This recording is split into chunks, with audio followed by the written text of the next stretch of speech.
What if I told you that everything you're pursuing right now, the career advancement, the ideal physique, the luxury home, the validation from people who are irrelevant, what if all of that is a complete waste of your limited time? I'm 45 years old. I have stage 4 pancreatic cancer. The doctors gave me 6 months.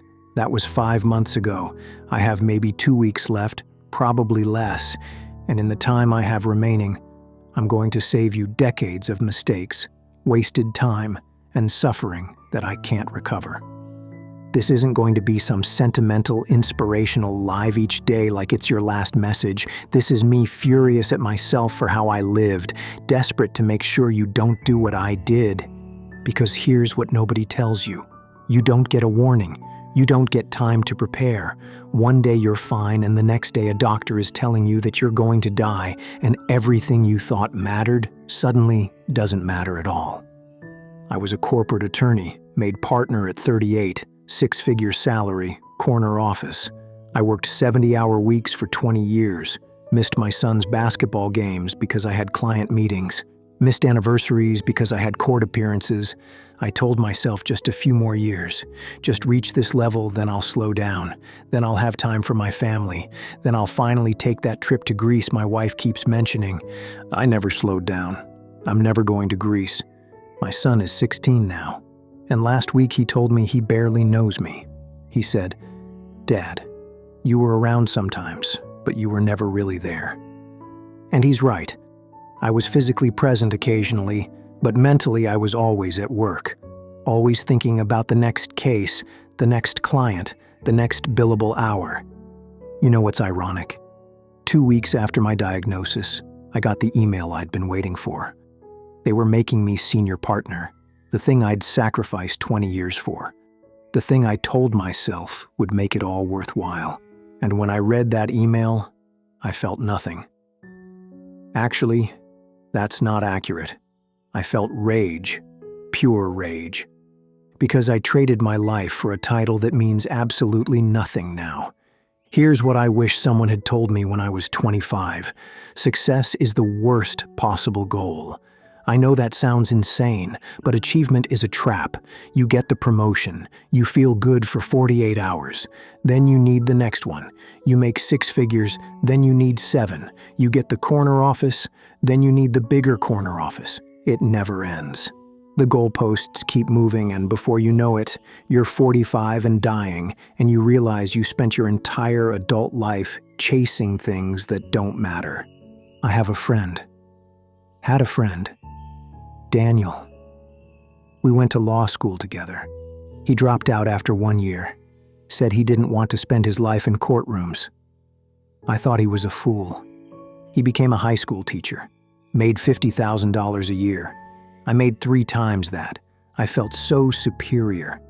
Guess what Daniel did with his life? He coached soccer. He attended every single one of his kids' games. He took his wife on weekend trips. He volunteered at a food bank every Sunday. He read books. He learned piano at 40. He lived. I worked. I accumulated. I achieved. But I didn't live. Last month, Daniel came to visit me in the hospital, and I looked at him and I realized he's the successful one, not me, because he actually lived his life. And I just worked. Here's the second thing I wish I'd known. The perfect time is never coming, never. I told myself I'd travel when I retired. I told myself I'd learn to play guitar someday. I told myself I'd spend more time with my wife after this case, or after I make partner, or after we buy the house. Every single one of those afters was a lie. My wife, Jennifer, she's 43. We've been married 18 years. And last week she was sitting next to my hospital bed, and she said, "Remember when we talked about going to Barcelona for our 10th anniversary?" "I didn't remember," she said. "You said we'd go when work slowed down." I never went. Work never slowed down, and now I'm never going to walk the streets of Barcelona with my wife. I'm never going to see the architecture. I'm never going to sit at a cafe with her and just be present with her. You know what haunts me? It's not the big moments I missed, it's the small ones. It's Tuesday nights when Jennifer wanted to just sit on the couch and watch a movie, and I said, "Not tonight, I have to prepare for tomorrow." It's Saturday mornings when my son wanted me to make breakfast with him, and I said, "Daddy has work to do." It's every single time I chose work over them because I thought I had unlimited time. I didn't have unlimited time. None of us do. Here's what I'm learning in hospice care. The people who age well, the 80-year-olds and 90-year-olds who come visit me, who are happy, who have that sparkle, they all figured out something I didn't. They stopped waiting. They stopped postponing joy. They stopped living for someday and started living for today. I met this woman, Grace. She's 87. She volunteers at the hospice. She told me that when she was 50, her husband died suddenly. Heart attack. And she realized she'd been waiting her whole life, waiting to travel, waiting to pursue her painting, waiting to really live. So she stopped waiting. She sold her house, bought an RV, and spent the next 15 years traveling the country. She's been to all 50 states. She's painted hundreds of pieces. She's lived more in those 15 years than I did in 45. And here's what destroys me. I had more money than Grace. I had more opportunities. I had more options. But she lived and I worked. She experienced and I accumulated. She was present and I was distracted. I'm lying in this hospital bed right now, and I can't eat solid food anymore. I can barely walk. I'm on so many pain medications that half the time I don't know what day it is. And you know what I think about? I think about that stupid Saturday in 2020 when my son begged me to teach him how to throw a football, and I said I was too tired. I think about the time Jennifer suggested we take a spontaneous weekend trip to the mountains, and I said I had too much work. I think about every single moment I said not now, or maybe later, or I'm too busy. Those moments are gone. I can't get them back.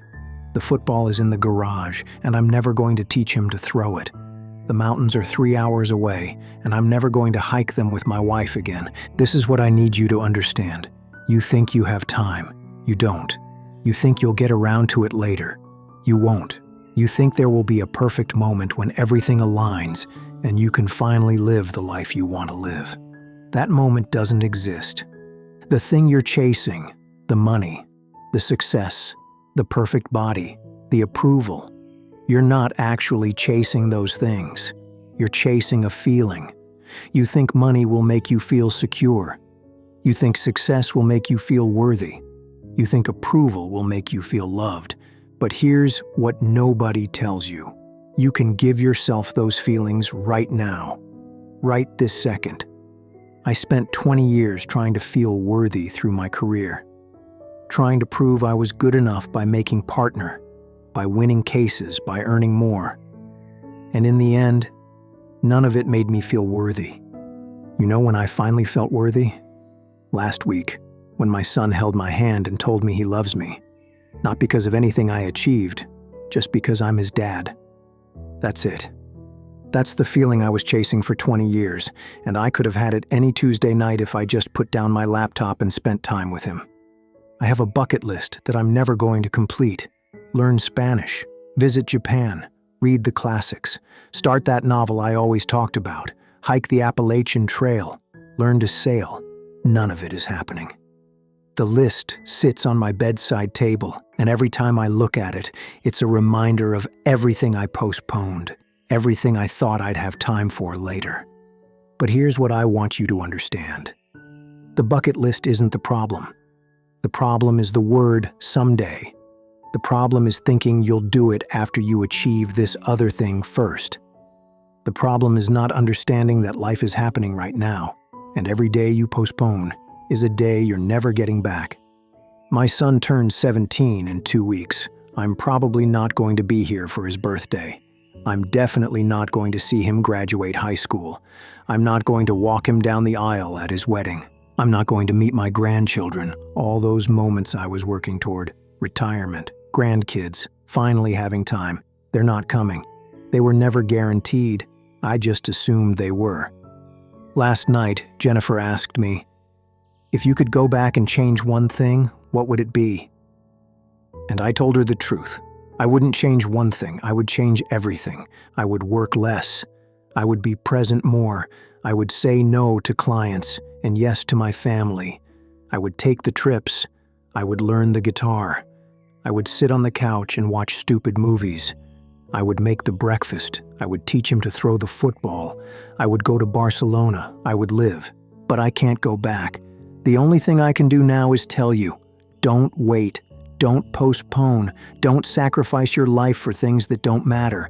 Because when you're lying in a hospital bed with 2 weeks left, you're not going to care about your job title. You're not going to care about your salary. You're not going to care about how much you weighed or what people thought of you. You're going to care about the moments, the ordinary, unglamorous, beautiful moments you had with people you love. And you're going to wish, God, you're going to wish that you'd had more of them. I have 2 weeks left, maybe less. My son is at school right now. My wife is in the cafeteria getting coffee. And I'm lying here thinking about all the time I wasted, all the moments I missed, all the things I said later to. Don't do what I did. Don't wait for someday. Don't postpone joy. Don't sacrifice your life for success. Because success without life is just emptiness. Achievement without presence is just hollow. And money without moments is just numbers. Live now, right now, today. Call your parents, hug your kids. Learn the thing, do the scary thing. Be present. Stop waiting for permission to live the life you want to live. I'm out of time. But you're not. Not yet. So what are you going to do with yours?